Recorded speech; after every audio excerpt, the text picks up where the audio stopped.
5. To block this call and all future calls, press 7. To reject this call, hang up now.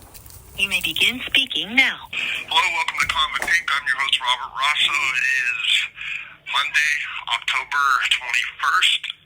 Still haven't got my date for Halfway House yet. I really did think I was going to get it today, to be honest. My counselor, case manager came back in. And as of today, still waiting. I will say that I am, it's just under 90, just over. So I got 90, so January the 27th, it's 90 days away, and I am totally done with law enforcement as of that time. I mean, out of my life. No probation, parole, whatever. But, as I said many times, I'm waiting for a halfway house date, and then I will be going to home confinement within a day, week, whatever.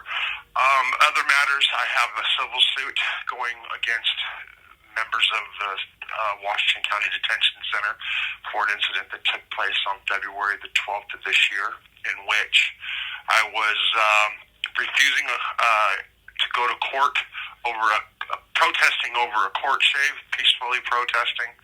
There's some video about that around those months back in February or whatever. If you want to go listen, if you don't know what I'm talking about. But I am actually filing a motion tomorrow for a stay, and that means I'm going to ask basically everything be put on hold until I get out of prison, because one of the problems I'm having right now is that when I file stuff, it's taking anywhere from 3 weeks to a month to get a response back. One thing about this facility, this complex, horrible when it comes to regular mail. When it comes to U.S. Postal Mail, one of the worst in the BOP. They do have 5 prisons they have to service. There is a central mail, so I think all the mail goes to one prison here, the FCI 1, and then they distribute it throughout the complex. So it's just a big clusterfuck. But I just got documents today that was sent by the court 3.5 weeks ago. So it would be, I can miss court dates and everything else. So it's just a bitch. So I don't think the courts have a problem with that. And I don't think that the attorneys or the attorney for the defendants would have a problem with that. Other matters, I've talked about being on the MAP program, and that has to do for opioid addiction or whatever. It's basically, if you guys don't know Suboxone. This call is from a federal prison. Suboxone or strips that you actually put in your mouth. This is a shot. I'm on the monthly shot. It's Brixadia or Braxadia.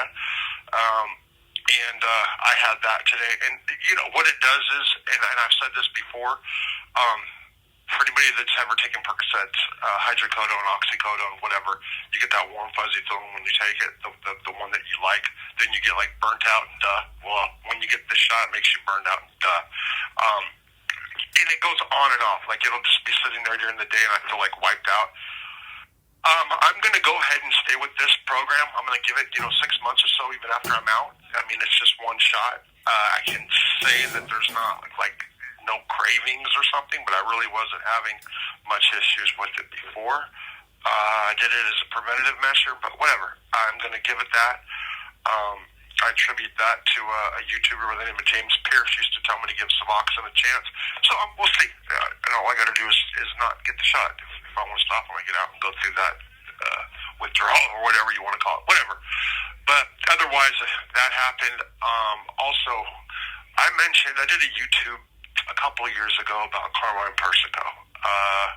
Carmine Persico, for those that don't know, was once formerly the boss for the Colombo crime family, one of the 5 families. Really close. He was like a father to me in prison for 3.5 years, and I did a video one time when I talked about his zit. It's actually, I think it's Carmine's pimple or something like that. And he had this pimple on his back that was like a mound, on his shoulder. And he asked me one time if I was squeamish, and I told him I wasn't. And then we were outside, and I ended up pushing on it. It was like there was no head, and I just pushed it. And what ends up happening is little stream came out, and it was just, the smell was just like, and I was in the yard. It was overwhelming.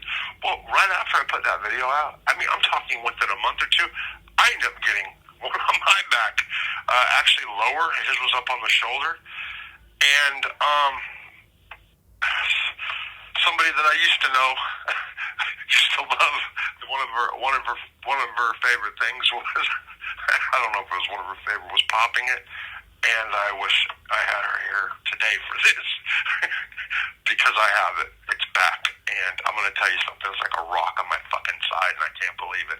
I can't wait to get out and deal with this, and it's in a spot where I can't get to it, and it just sucks, man. I've only ever got one before on the top of my shoulder, and I was able to deal with it. This is something totally different. No head, and yeah, I know it's gross, but that's what I get for making fun of Carmine. Yeah. So karma, that was karma. And here I am in prison, and it looks like I have a little knot on my side or whatever. But anyway, that too shall pass, or come out, or be popped, whatever. And I know next time I do this, I'm gonna make sure I get to the root of it. I don't know, man. It sucks. Otherwise, my days, I'm going to say right now, are very, very long. They're getting longer and longer and longer as the day goes by, and I get closer. They really do. It's like I'm doing minute for minute right now.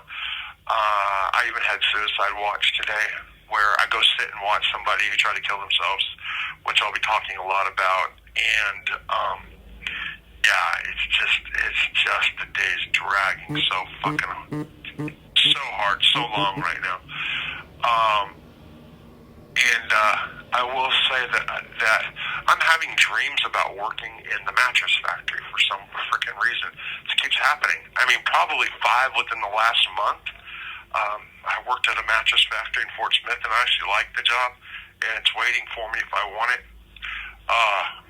Actually, they really don't start back up until February. January's slow. That's when I would be going to work, but whatever. But it's there, and I don't know. But I keep having dreams. Also, it's a lot different now.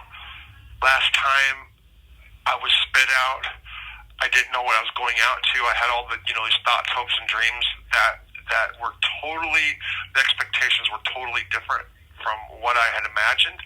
And that in some regards better, in some regards worse, but totally different. Well, now I know exactly what to expect. I know exactly what I'm doing. I know exactly where I'm going. I know exactly, that I'm doing this solo, and it's just my circumstance is different. I'm fine with that. It's just it's weird thinking about a future like that compared to how it was before. And don't get me wrong, like I'm really looking forward to it. It's just.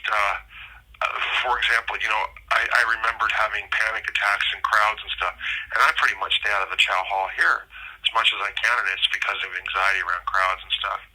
And I was thinking about that, and of course there's, paying bills and being a normal person and stuff like that. Prison's easy.